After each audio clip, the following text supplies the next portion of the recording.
Good morning बच्चों, मैं Dyer प्रवक्ता सोनभद्र आप सभी का ऑनलाइन पढ़ाई करने के लिए स्वागत करते हैं। ढेर सारी शुभकामनाएं देते हैं। आज हम लोग द्वितीय सेमेस्टर के प्रारंभिक शिक्षा के नवीन प्रयास विषय में शिक्षा के सार्वभौमिकरण पर चर्चा करेंगे।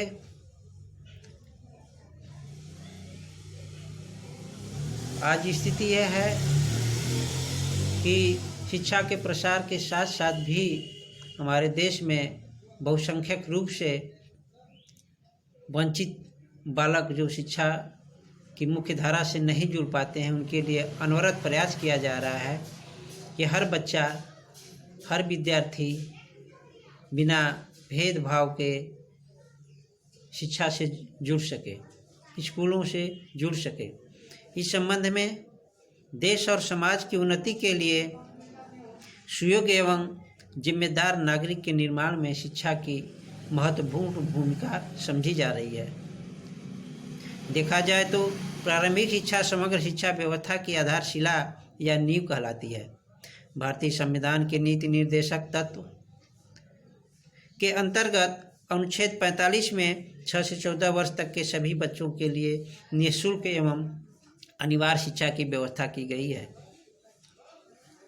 परंतु संविधान के 86वें संशोधन अधिनियम 2002 द्वारा अनुच्छेद 21A जोड़कर निःशुल्क एवं अनिवार्य शिक्षा को अधिक प्रभावी बनाने का प्रयास किया गया।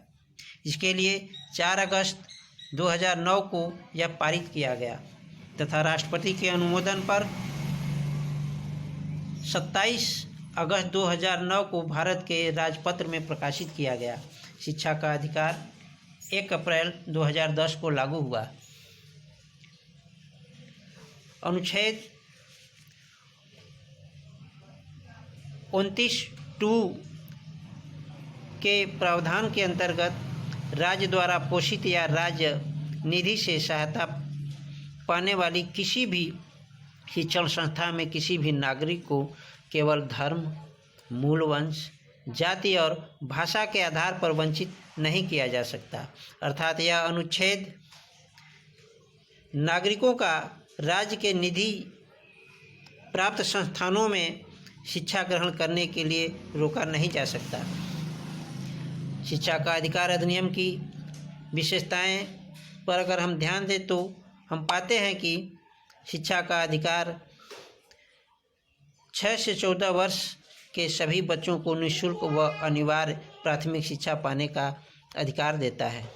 नंबर 2, स्कूल जाने से वंचित बालकों के लिए वित्त आयोग राज्यों को धन मुहैया कराता है। वंचित बालकों के चिन्हांकन के लिए परिवार स्तर पर सर्वेक्षण आयोजित करता है। निजी क्षेत्र के प्रत्येक विद्यालय में 2% स्थान कमजोर वर्ग के विद्यार्थियों के लिए आरक्षित किए जाने का प्रावधान है।